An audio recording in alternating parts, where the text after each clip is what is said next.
ready for the grimiest and grittiest of all podcasts, pro wrestling, music, and entertainment, is the Ewokk and JB Show.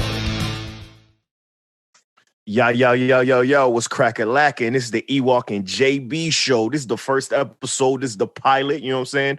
I do not know what's going to pop off, but we're going to talk some shit. We're going to talk some wrestling. We're going to talk some life experiences, and we're just going to, just straight shoot at you, as a wrestling term would say.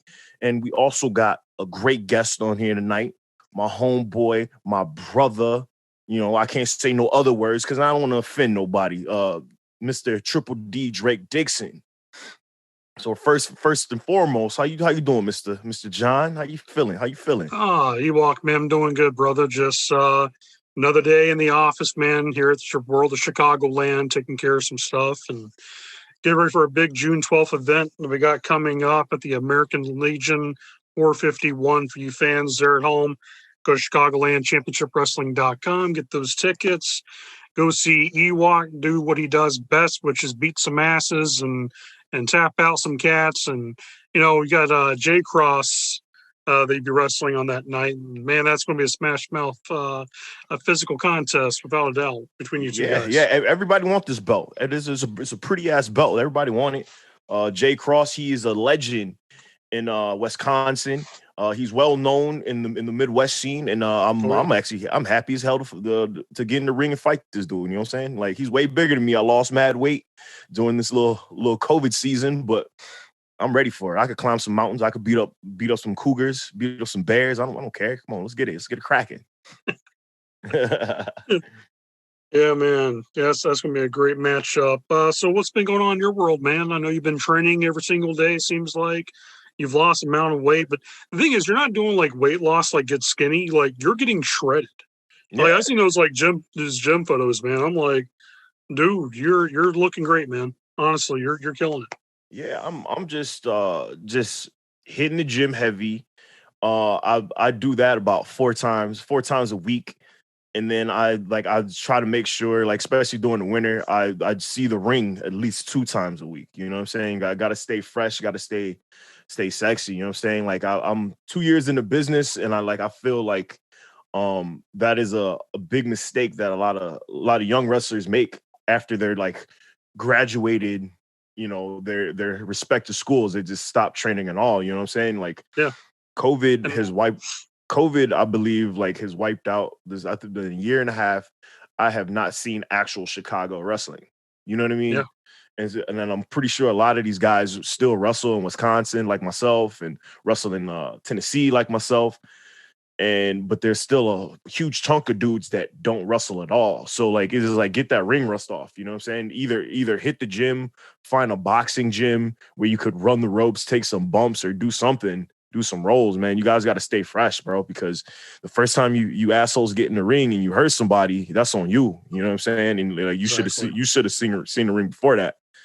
And also, I'm writing an album. And just doing that, you know what I'm saying? Wild and Shady shit coming out soon. And just trying to promote beer pong, to promote the sport of beer pong. And that's about it, man. I ain't really doing nothing. You're like me, man. You're an entrepreneur. You got more, more coals in the fire than 99% of most guys I know. That's why I'm interested. I'm so happy about we're doing this first interview with Drake Dixon. Because Dixon's like us, man. He's an entrepreneur. He's always constantly on the road. He's constantly grinding, always trying to find a way to reinvent himself. To me, like, when someone asked me the other day about Dixon, they were like, well, why is he your first guest? And I told people, I said, well, in my opinion, he's one of those guys that is the future of Chicago wrestling. I mean, he's killing it. He's at the gym almost every other day. And not only is he doing wrestling, he's doing Muay Thai training and stuff like that too. He's doing Muay Thai, and after the Muay Thai, he gonna do jiu-jitsu. After the jiu-jitsu, he gonna do some boxing. It's just like he's trying to be the man of the trade. You know what I'm saying? Like, he's trying to do everything. And it's like, me and Dixon, we're gonna touch on this when we interview him.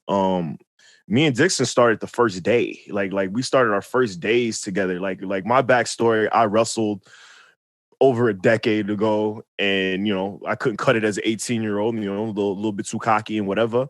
But more than a decade later, I came back to it, and Dixon was the first, the first person to say, yeah, let's go. Like, I came in on the first day, and he came in on the first day doing 1,000 squats. We came on a squat day where we had to do them 1,000 squats and push-ups Japanese and all style. that shit.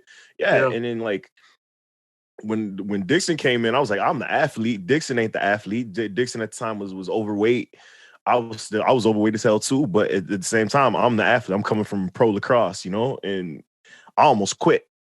Like, I almost quit that first day, and Dixon wanted more. You know what I'm saying? So he's a hungry dude, man. He always wants more for himself.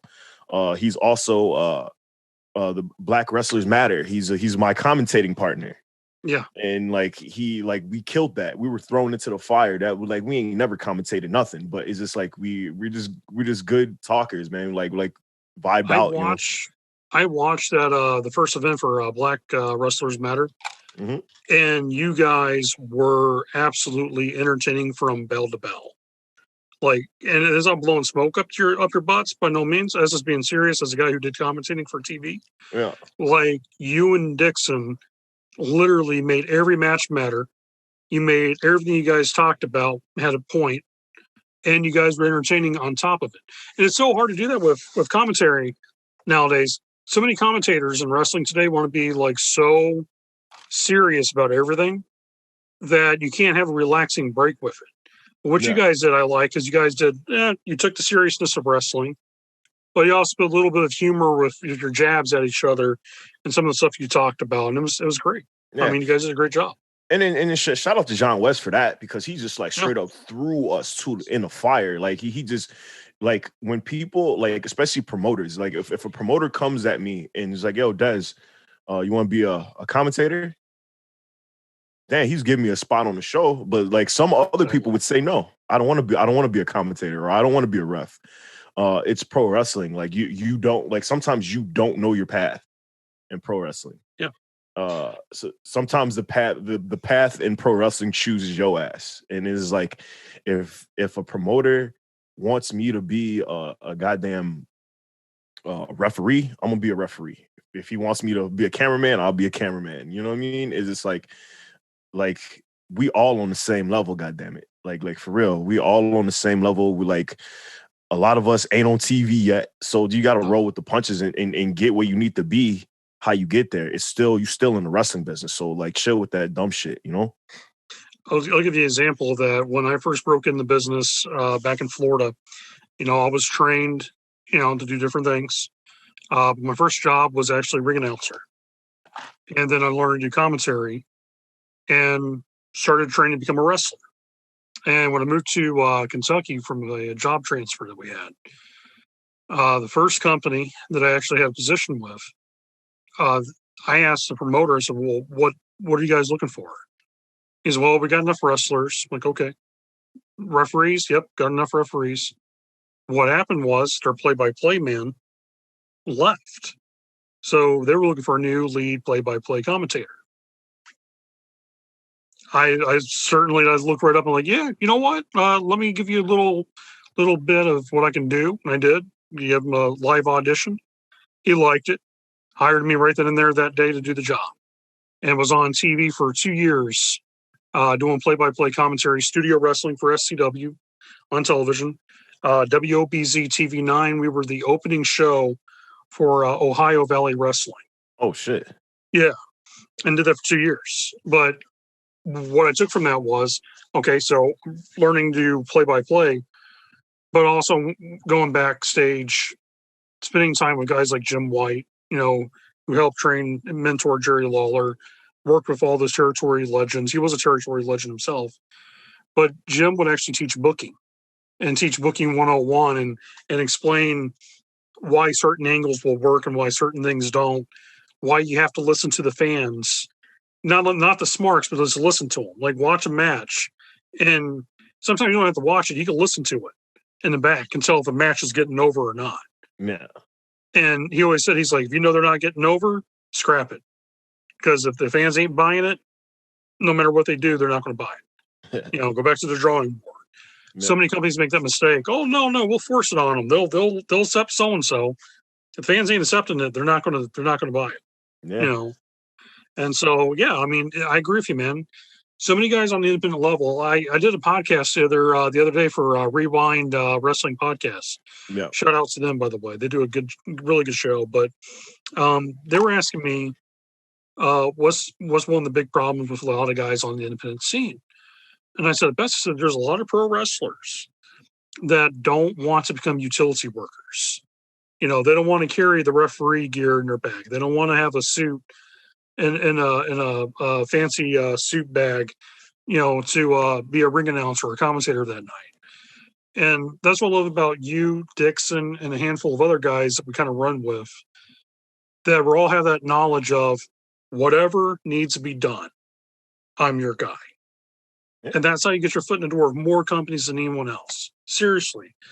I wish more guys would take that advice. But they don't. Because like people got to realize, like, I'm lucky enough not to have baby mama drama. I don't have, you know, a girlfriend. I don't have a wife. Like, I don't deal with, like, I could do this, you know, I could do this full time. But like, if something goes to, like, say if I happen to go to AEW, I'm not gonna go to AEW and contend for a title. I'm probably gonna get my ass whooped in multiple matches until they see something in me or they have something for me to succeed in. Yeah. And that's the same thing in the independents. That's the same mindset in the independents. We're still at the bottom, guys. Like we still have to put that work in. Like nobody's a superstar yet. You know what I mean? Like we still scratching and clawing and trying to get this shit cracking from the dirt. So it's just like we all on the same level. Nobody's better than nobody.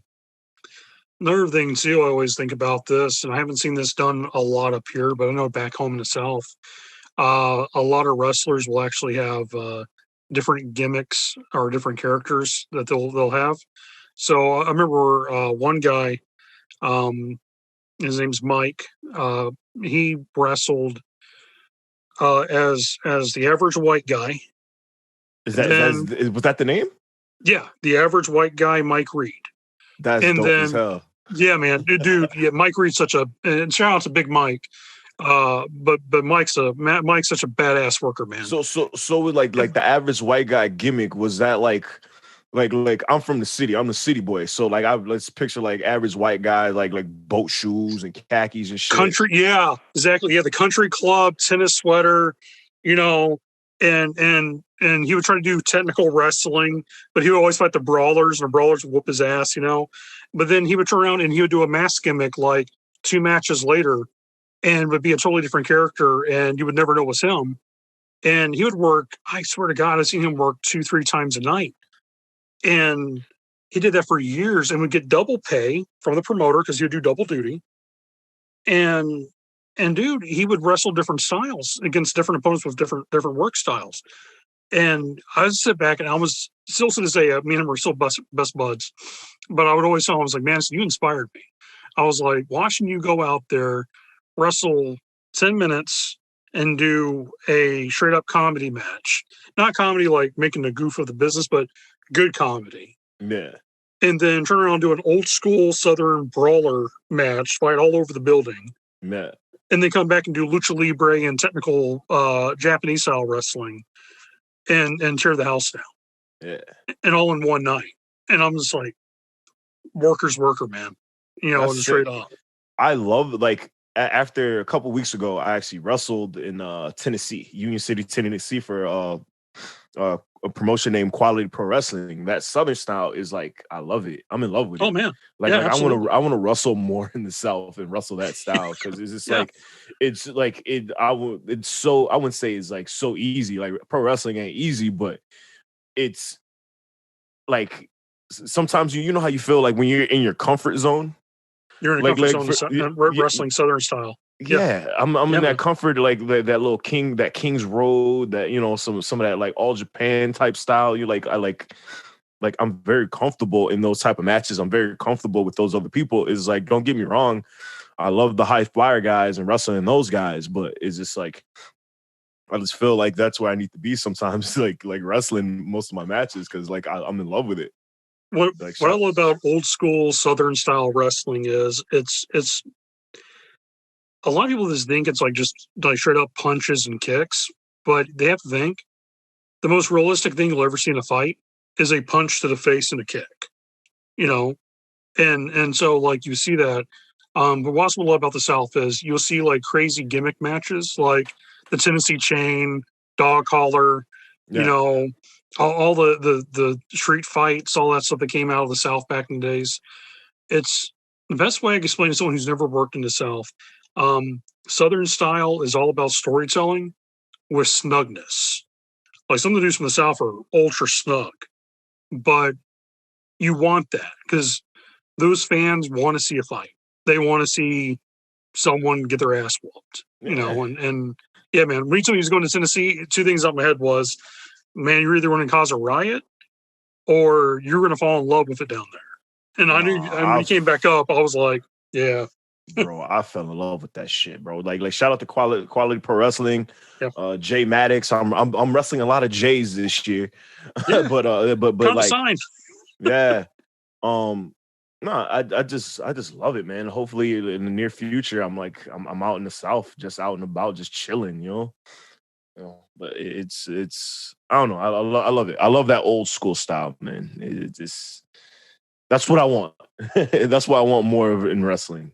It's just kind of like that old school, let's tell a story type pace to shit, you know. Oh yeah, without a doubt. You know, so I mean, it's one of those things that I've kind of noticed with wrestling. You know, we're talking about. I remember me and you talking about this in a locker room a couple of months back. How wrestling kind of always had these trends, and sometimes what is old is new again. Yeah, I feel like storytelling is coming back. I'm starting to notice that with a lot of guys. It's starting to really come back. And you know, like I hate to, you know, step out the box. The realism of professional wrestling is coming back. A little bit of like I say everything has like a 5 to 6 year gap. You know what I mean? It's just like there was a gap from like the Attitude Era to like the Ruthless Aggression era. Like there's always little gaps, especially like in the independents. Like we're just now getting out of like the comedy spot era and all this like crazy shit.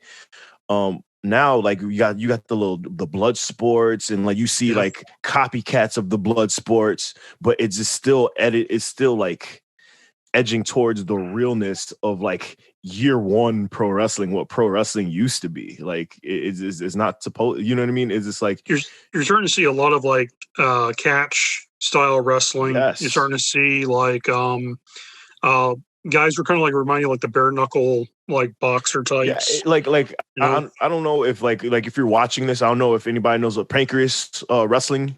Like, Minoru Suzuki. A lot of things are coming out and is mirroring that, which is awesome. Which is awesome as hell, and it's good. It's good for the business because it's like it appeals. Like if I'm a mixed martial artist, it was like, yo, I might have to get into this. You know what I mean? So you got, because like speaking of mixed martial artists, you got Yoya, like you got Yoya, you got his girlfriend. Janai Kai. Yeah. You got multiple people that have that background and they're exceeding. Yeah. Because they have high levels very quick.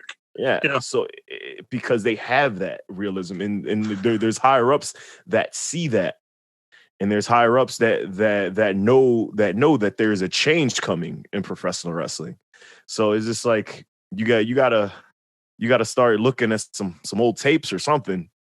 Speaking of a very good way to look up some old stuff, get a little plug in before we bring on Drake Dixon. Give a big shout out to our partners at Powered 4 TV, where you can watch the Ewokk and JB Show. Check out Powered 4 .tv. They're on the United Kingdom, an amazing wrestling library with a lot of vintage British style wrestling, the round system. On top of that, some of the best up and coming promotions and wrestlers in the United Kingdom. Also, we're also on the Genres Podcasting Network. And ladies and gentlemen, definitely check out all the great shows on these networks. And I mean, pro wrestling is coming back in a way of true sport. And to me, I'm excited to see it happen here in Chicagoland Championship Wrestling, but I'm just happy to see it in pro wrestling in general. Yeah. It's just like it's becoming a part where like now you have like this like the fans like, yo, I don't want to see that comedy shit no more. Which is dope. Like I find that funny as hell. It's like you got things like UFC, and then you got the blood sport. It's just like, all right, cool. Like I like this shit. Like you like especially like ROH like bringing back the pure title. Come on, dog. Yeah, man. Jonathan Gresham, prime example. You know, to me, what always like boggled me as a wrestling promoter was we're seeing who gets the biggest buy rates and biggest following in sports, and it's MMA. UFC has killed WWE on pay-per-view buy rates, on TV viewership, streaming viewership, and you would think that as wrestling promoters in general and wrestlers in general, they would look at it and go, okay, they're doing what wrestling was 40, 50 years ago. Pretty much what MMA is. Yeah. We need to go back to that roots. And we need to establish that back in the world of professional wrestling. You know. And I know some people will complain about it, this and that, but to me, like, yeah, wrestling is a carnival. You know, and wrestling will always have certain little niche markets where it's like, okay, this style of wrestling is popular with this group of fans, but 95% of the wrestling towns you can go to are going to be beer drinking, having a good time, want to see someone get the hell beat out of them. Hell yeah. Type of crowd. Look at our crowd. We had Michigan City, man. That entire audience loved a good fight. That's all they were there for. Watch someone get their ass whooped. I felt like going in the I felt like going in the crowd and drinking beer with the motherfuckers. They crazy, man. They were crazy. That was, of all the places I worked, and I didn't try and shoot our own horn for that because it's our company, but that was one of the loudest crowds I've ever came across. They were loud. They were loud from bell to finish. Bro, like when you came out with that nice ass suit, I was like, damn, that suit must be nice as fuck because they cheering their ass off of that man's suit. He had the suit, he had the fucking shoes. That shit look. I was like, damn, JB, looking sharp. I need to get one of them suits. The whole family had them suits on. And shout outs to the suit store we go to, Impressions at South Lake Mall, Maryville, Indiana. Check them out. Muhammad and his family, man, they'll hook you up on some good discounts for nice suits. Shout out to my dude Muhammad. I'm gonna come at you. I'm gonna come at you for a couple weddings, man. Yeah, man. He'll hook you up. He'll hook you up. Like the black Conor McGregor out here, son. Nah, man. It's just like I'm a fan of a lot of people, bro. Like I'm a fan of this pro wrestling in general. I'm a fan of if a lot of people like don't know me, I am a fan of everyone in my circle. I'm a fan of good people. I am a fan of people that work hard and try hard. You know what I mean? You might not be as good as you want to be. You might not be as good as the next person, but if you try hard and you put yourself out there, like we are in an entertainment business. That is our point to entertain. If you go online and complain all fucking day, and somebody adds you as a fan, I get people that are wrestling fans that add me every day, all day, and I press accept. But like if they know I'm a wrestler and I know I have people that I'm trying to bring into wrestling shows, I'm not going to complain all day. I'm not going to talk shit. I'm going to be the Ewokk. I'm going to be my personality. I'm going to be who I am to try to bring those people. It's just like if you post negativity all day, you're going to get negativity back. It's like pro wrestlers and entertainers, rappers, stop shooting yourselves in the foot by posting just dumbass like negativity all day because you're going to fuck up your opportunity by complaining. And then the next thing you know, you was like, oh, I don't get no opportunities. I don't get no opportunities. No, shut the fuck up. You just fucked up your opportunity by complaining. It's just like we all got to be positive. It's just like complain at home, complain behind closed doors. It's just like, if you're trying to get this bag, bro, you got to be as positive as you possibly can, because that energy spreads to somebody else, or just stay in a negative ass circle of people that ain't getting nowhere. Because we going like, we trying to go places, man. Promote yourself. That's the biggest thing ever, is promote yourself. Yeah, and it kills me because, I mean, yes, you probably seen my post yesterday when I talked about it on social Everybody media. seen that shit yesterday. Everybody seen that shit. Even the motherfucker you were talking about. Yeah, man. You know, and I was just like, come on, man. And I actually talked to the person about it, and I was like, you know, you can either make excuses for the rest of your life, or you could actually get up and do something about it. And I know the person you talk about. We ain't even gonna like say whoever's name, he or she's name, but I got nothing but love. That person has nothing but talent in the business. And that's what pisses me off about the most. And I told him, I was like, if I'm hard on you, it's because I believe in you. I feel like this person, like this dude, could be one of the best talkers in the business. Yeah. Especially in our scene. Everything. If you give that motherfucker a mic, everything will come from the heart. I just want to see people succeed. Like I said, I just want to see my people succeed, man. And it's just like, I don't want motherfuckers to hinder themselves because of, you know, the people around them in their ear, maybe. So like, sometimes it might be other people that's in their ear. Sometimes it just might just be they had a bad work day, but it's just like,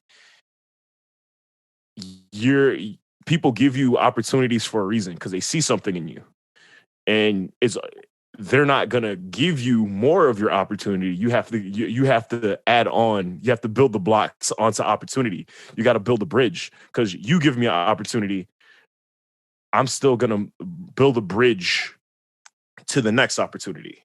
Everything is a condominium, bro. Like real shit. Everything's a condominium. Like, I meet you. Hey, what if you send me to New Orleans? I meet you know what I mean? Like I meet somebody over there that could put me here. It's building blocks, man. Yeah, and it's just like we fail to realize that. As just like, and this is just coming from I know I'm still young in the business, but like, I've been around the world as a rapper, literally around the world as a rapper. Lacrosse player, literally around the world as a lacrosse player, and like I've done these things. I've been accessible. You know what I'm saying? Like that's another thing. Being accessible. If somebody hits me up for something, at least I say, "Hey, what's up? What's good?" You know what I mean? Yeah. It's just like, don't ignore people. So like sometimes the person that you ignore might be the person that gets you on the Food Network or something like that. You know what I mean?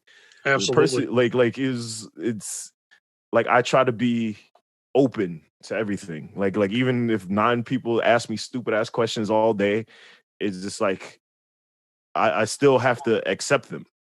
You know what I mean? I still have to like be willing to answer questions, because it's gonna be the same thing if you make it to WWE. It's gonna be the same thing that you make it to AEW. Yeah. People are gonna ask you questions all day, every day, sing you shit.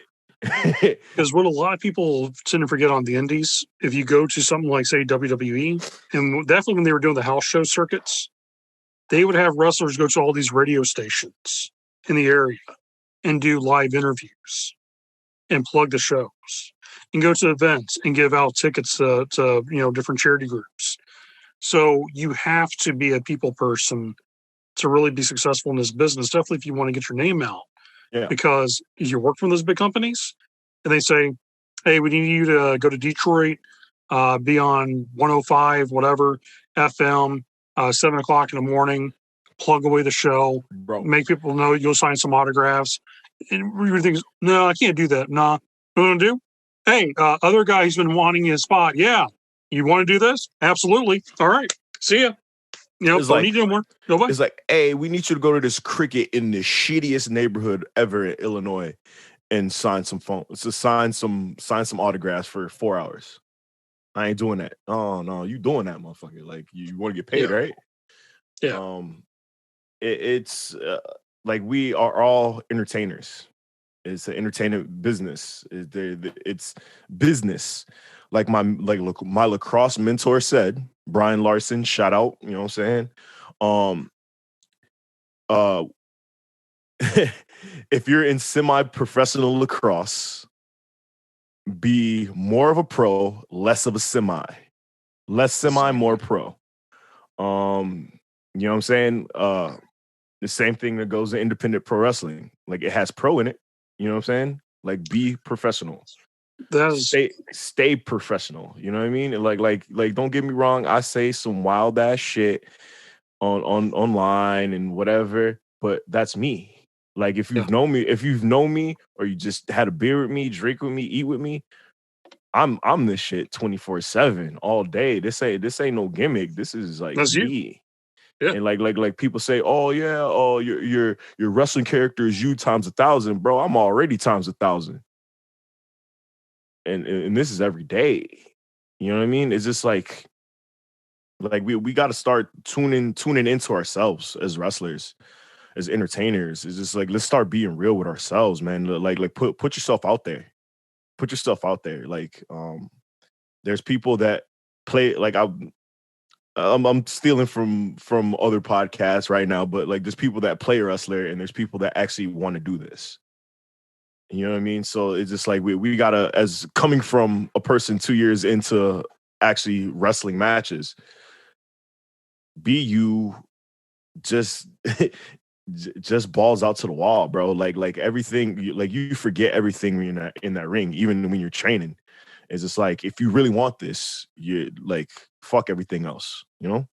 Yeah, you got to be hungry for it. Yeah, and that's you don't have the hunger. If you don't get hungry for it, you're not going to succeed. You have to constantly have, as I call it, the homeless kid who now just moved up just a little bit to be away from being homeless, but you still have that hunger of I want to better myself, so I don't have to go back to that situation. Yeah, people have to have that mentality, man. Like to actually succeed. I was in something serious with a nice young lady, dancer chick, you know, been all different sorts of ways. She gave me a choice, an ultimatum, either her or wrestling. And obviously, what the fuck did I choose? We're right here. And it's just like if me and her are meant to reconnect together, it is what it is. But right now, I'm doing this. You know what I mean? It's just like I can't quit something and quit something again. I'm not gonna quit something twice. You know what I'm saying? Like I'm very. It's very rare that anyone has been a rookie twice. You know what I'm saying? Like I want to fix my mistakes from when I was 18, wrestling at Windy City or trying to wrestle at Windy City, and fix them now. And it's like when I see younger wrestlers or even older wrestlers make the same mistakes that I made when I was 18, it's just like it's kind of hard to just pull those people aside. It's like, yo, stop being a clown, bro. Stop being stupid. But like soon later on down the line, I could pull a veteran card. But right now I'm just watching and seeing shit unfold and whatever. It is what it is. Like if you're looking at this, watching this, like, hey, just like feel free to slide in my DMs, bro. Especially for like video shit or like promo shit or just whatever. Pick my brain, like entertainment wise or marketing wise, especially for merch and stuff like that. Everybody get merch. Like stop buying the same ass fucking Lucha gear. Like real shit. Stop buying that shit. Like. Yeah. Like invest in yourself. Like if you buy Lucha gear, I'm gonna get you a life hack. If you're gonna buy the Lucha gear, buy the blue without the dumb bob wire. Go to a seamstress and get your logo or get an M on there. You know what I'm saying? Make it yours. Like if you buy something from Lucha, make it yours. Yeah. Don't make it what 95 billion wrestlers, because like I heard a story about like an Evolve tryout where like two dudes had the same Lucha gear and they kicked them out the building. Yeah, well, the question was they're supposed to be wrestling singles, and they both had the same gear. And the feedback was to them, "Are you guys a tag team? No. Is there any other gear you got? No. This is it. all right, well, sorry, we can't use you. You know, I mean, and think about eLucha, like you could actually get customization gear from them. For the extra 25. That's the thing. For the extra 25 is like, so you want to be in the professional wrestling industry, right? But you don't want to put money in yourself. You know what I'm saying? It's just like I've seen people that say they veterans been wrestling for 10 years, but they've had the same singlet and kick pads for the whole 10. Yeah. You know what I'm saying? Like if you see my closet, I got like a billion hockey jerseys, right? Yeah. But I have gear that ain't nobody ever seen yet. That's the thing. Like you have to stay on your grind when it comes to pro wrestling, because especially with these tryouts and seminars, like they look at all that shit. They look at all that, your physique, what you wear, how you carry yourself as a professional, because they're gonna have somebody in that locker room looking at you. It's like, all right, cool. Let's see everybody's locker room etiquette. Let's see how everybody carries themselves in the locker room. It's like, bro, like professional wrestling, bro, especially higher ups in certain companies, man. Like, there's eyes everywhere. I'll say this as a promoter myself. One of the things I look for in guys is when they hit me up is, do they have a professional resume? Does their resume look good? Do they actually have I always say when guys message me, you can look me up on YouTube. Bro, I'm one of the most busiest guys ever. I don't have time to look up your stuff. Either send it to me or send it to, Michael Allen, our vice president, so he can take a view of it. Have a professional resume. When I was doing scouting, before I actually even told anyone about Chicagoland, 2 years, I was in locker rooms, work shows, I was scouting talent during all of that. And one of the two big things to look for was etiquette and behavior. Is this someone I want around me 24/7? Is this the type of person I want to represent my company and represent me? Because if I'm not around, but they're part of my company, people's going to be say, oh, hey, if he's this horrible person, that Bullard guy must be horrible too, because he has him employed. It's promoters, real promoters who actually give a damn, run their business like a real business. They will look at their employees and go, okay, this person is a walking PR nightmare. I don't need that around me. And so many of these guys, man, that we talked about, they go on Facebook. They constantly want to post something about, drama. They want to expose what's going on in the back, which is, to me, a big cardinal sin. And they're so embedded with drama. And I can't stand that. Like, I don't want that around me. It's energy vampires. And this is like, a vampire will suck the fucking energy out of the room and destroy all the positivity everybody has. You don't need that around you. And a lot of this just comes from grown men. You know what I'm saying? I could say, like, I could handle like an 18-year-old kid or 17-year-old kid in a business, but like grown men, like I always, like, you see this post every month from me. Square up your beefs. Square up your beefs. Like all these people you might see in a locker room. You know what I'm saying? Like square up your beefs. Like stop beefing. You grown men. Either you go in the back or go in the ring, y'all wrestle it out, fight it out a little bit, curse at each other, shake hands, hug each other, kiss each other, buy each other dinner. You know what I mean? It's just like you grown, you got kids. You got kids. You know what I mean? You 35 years old. You still chasing the same dream everybody else is chasing, but you being negative, you bringing out negative vibes, putting people down, posting statuses about people. Like, shut up with that shit, man. Just square it up, punch somebody in the face, talk to somebody. You know what I mean? I'm not trying to cut you off, but Brutal Bob Evans from Ring of Honor, he said it best. Sometimes the worst heat could be squashed in 5 minutes just talking to somebody. Yeah. Just talk it out. Hey, man, this happened to me at the show with you. Like, I want to know what's going on. Open up the dialogue. Talk, people. It ain't hard. Yeah, and it's like most beefs start from misunderstandings. You know what I'm saying? It's just like, all right, cool. Like I did this to you, but I didn't mean I did this to you. But now this guy tells this guy, and this guy tells this guy. Now you got a whole locker room of people that hate you for no reason. and like I've seen it before. I've seen in 2 years, I've seen it before. And it's just like me being affiliated with talking to this person, oh, I don't like the Ewokk. Bro, I'm like the coolest dude in the world, man. Like, not to toot my own horn, but like I ain't got no beef with nobody. Like, if you got beef with me, there's something wrong with you.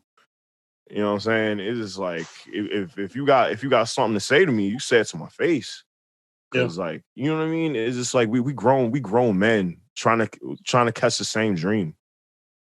We can't put each other down. Like we can't, especially Chicago, man. Like I wouldn't say like the Chicago scene is dying, but it's just like there ain't been nothing here. No, for almost about a year and a half. Yeah, ain't nothing here. Like ain't nothing here right now. Like the only wrestling I've seen is like the deep, like Wisconsin, Indiana. Like, well, when everything opens back up, we got to rebuild, man. We got to help each other, bro. Like we got to hit each other up for resources, training facilities, all that shit. And people want to beef. People want to grown as hell, 35 years old, got a bum leg, want to beef. Come on, dog. Stop it, bro. The only beef I'm having in Illinois and Chicago is little Gino's East or something like that, or some Al's beef. You know what I'm saying? That's the only beef I want, with some dipped and some sweet peppers and some mozzarella. You know what I'm saying? Make me hungry, bro. Make me hungry. But yeah, moral of the story is square up your fucking beefs, man. Like if you think you have a beef with me or you think you don't like me, just tell me. I ain't gonna smack you or headbutt you or anything, but I'm like, hey, good for you, man. You don't like me, but we got to keep it professional in this locker room. We got to keep it professional in the companies that we work for. Yeah. You know what I mean? I don't want to be that guy. I don't want to be around that guy. Like, you know what I mean? It's just like, let's just keep it professional. It's professional wrestling, not half-ass professional wrestling. It's professional wrestling. Let's go. Let's get it cracking. You know what I'm saying? Drake Dixon up next, man. Don't forget about that. That's my little brother. Yeah. Guys, listening to Ewokk and JB. We'll be right back with our good friend Drake Dixon. Let's get it cracking.